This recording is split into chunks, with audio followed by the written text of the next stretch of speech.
Good morning friends. आज हम किस्मत किस्से कहानियां में रूथ डिकोस्टा के साथ कीरो नाम के बहुत बड़े ज्योतिष की बात करेंगे। मैं हमेशा की तरह गुरुद्वारा महान गुरु नानक साहब गोल्फ लिंक साउथ दिल्ली में लंगर सेवा कर रहा था। मुझे तयशुदा समय के हिसाब से रूथ डिकोस्टा, जो साउथ दिल्ली के किसी होटल में रुकी हुई थी, लंदन से आई हुई थी और मुझसे ज्योतिष के बारे में बहुत कुछ जानना चाहती थी। वो ज्योतिष पर रिसर्च कर रही थी, वो मिलने आई। मैंने उसके साथ लंगर सेवा की और गुरुद्वारा महान गुरु नानक साहब गोल्फ लिंक के बगल में जो मेरा ज्योतिष नाम का बंगला है, वहां जाकर हम कॉफी पीते हुए बात करने लगे।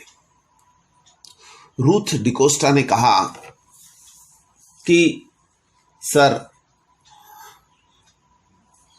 जो ज्योतिष है इसमें क्या विदेशियों ने भी उतना ही दिलचस्पी से काम किया है या यह सिर्फ भारत में या इंडिया में कुछ लोग मिले जुले तरीके से काम करते हैं, या इस पर इंटरनेशनल लेवल में भी काम किया हुआ है। मैंने रूथ डिकोस्टा को बताया कि ज्योतिष पूरे विश्व में व्याप्त है और पूरे दुनिया के लोगों ने अलग अलग जगह काम किया है। आप जिस इंग्लैंड से आई हैं वहां पर कीरो नाम के एक महान ज्योतिषी हुए हैं, जो ज्योतिष के कीर्ति स्तंभ के तौर पे जाने जाते हैं। कीरो ने अपने भविष्यवाणियां करने के अनोखे ढंग से 4 महाद्वीपों में नागरिकों के समक्ष यह सिद्ध कर दिया कि भविष्य दर्शन की वैज्ञानिक शैली भी हो सकती है। अपनी इसी अनोखी शैली के कारण कीरो को वह शोहरत और सम्मान मिला जो पहले किसी भविष्यवक्ता को हासिल नहीं हो सका। मैंने रूथ डिकोस्टा को बताया कि कीरो की एक घटना है जो सबसे ज्यादा प्रभावित है, जिसके बारे में लोग बहुत कम जानते हैं। इंग्लैंड के महल में सन्नाटा छाया हुआ था। युवरानी ने डॉक्टरों से पूछा, महामहिम की हालत क्या है? महामहिम मैंने इंग्लैंड के जो सम्राट है उनकी। डॉक्टरों की पूरी टीम ने सिर झुका लिया। महल के उस हिस्से में लगी दीवारें घड़ी की टिक टिक और बिस्तर पर मरना संपन्न पड़े युवराज एडवर्ड सप्तम की सांसों की घरघराहट की आवाज से अलावा कोई हलचल नहीं थी। इस बीच एक जबरदस्त रुबाबदार मर्द ने वहां प्रवेश किया। उसने आकर युवरानी का अभिवादन किया और उत्तर की प्रतीक्षा किए बिना वह एडवर्ड की शैया तक पहुंच गया। उसके कानों के पास मुंह ले जाकर उसने कहा, मैं कीरो हूं। याद करें, हम अमेरिकन सोसाइटी की लेडी ऑर्थर के ब्लेग्रेव के बीच महामहिम मिले थे। याद आया, महामहिम। उखड़ती सांसों के बीच महामहिम ने सहमति से सिर हिलाया। और महामहिम, आपको याद होगा मैंने आपको बताया था आपके सौभाग्यशाली अंक 6 और 9 है। फिर आपने यह भी कहा था कि आपका राज्याभिषेक अगस्त 1902 में होगा। आपको बताया था कि आपकी मृत्यु 6-9 69 वर्ष में आयु में हो सकती है। घरघराते गले से एडवर्ड ने पहली बार कुछ कहा। यस। युवरानी एलेक्जेंड्रा बोली, हाँ यह कह रहे हैं। कीरो ने अपनी कोशिश जारी रखी। अभी तो सिर्फ जून का महीना है। 1 महीने बीतने पर आपकी ताजपोशी होनी है। आपको स्वस्थ होना ही पड़ेगा। युवराज के मुंह से ऐसे शब्द निकले जिसका अर्थ था उसकी पत्नी ही समझ पाई। वह कह रहे थे, तुमने इससे पहले भी जो बताया है सच हुआ है। मैं मानता हूं आप इस बार भी जो कह रहे हैं वह सच होगा। और 15 जुलाई 1902 को इंग्लैंड के तख्त पर गद्दी नशीन सम्राट एडवर्ड सप्तम सुबह की चाय भविष्यवक्ता कीरो के साथ पी रहा थे। वाकई वह अगस्त महीने में ही सिंहासन पर बैठे। कीरो की भविष्यवाणियों का आधार तो वैज्ञानिक अध्ययन होते ही थे, इसके अतिरिक्त उसने एक जबरदस्त आत्मविश्वास कुट-कुट कर भरा था। इसका एक अद्भुतपूर्ण दृष्टांत मैंने रूथ डिकोस्टा को बताया। भविष्य दर्शन की कला में कीरो के समक्ष कोई भी दूसरा 4 महाद्वीपों में आज तक नहीं हुआ है। दरअसल ज्योतिष पर जन सामान्य का विश्वास बैठाने का काफी कुछ श्रेय कीरो को जाता है। कीरो ने बचपने से ही ज्योतिष की पढ़ाई की। ज्योतिष में बहुत कुछ गहराई से उन्होंने अध्ययन किया। कीरो की कामयाबी की किस्से बेशुमार है। उनकी सच्चाई पर कभी उंगली नहीं उठाई जा सकती। जिन दिनों का कीरो ने अपना लंदन में ऑफिस खोला, उस समय उनके पास में बहुत बड़े बड़े लोग मिलने आते थे और वो सभी को पूरे सम्मान के साथ में अटेंड करते थे और उसके बाद में उनका समाधान भी करते थे।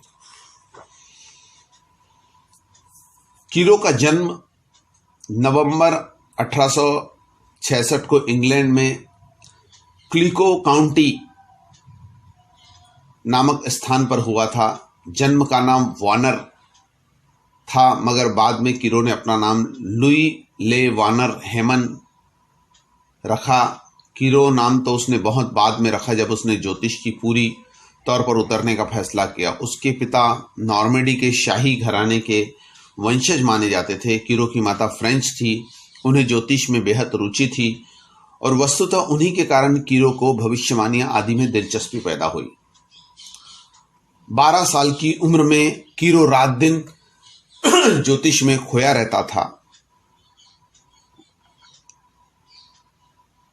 कीरो ने एक बार एक औरत को हाथ देखकर कहा था कि आपकी हृदय रेखा आपकी भाग्य रेखा को काट रही है। ठीक उसी जगह से वहां से आगे भाग्य रेखा अचानक गायब होती है। इसका मतलब यह है कि आपको किसी पुरुष के कारण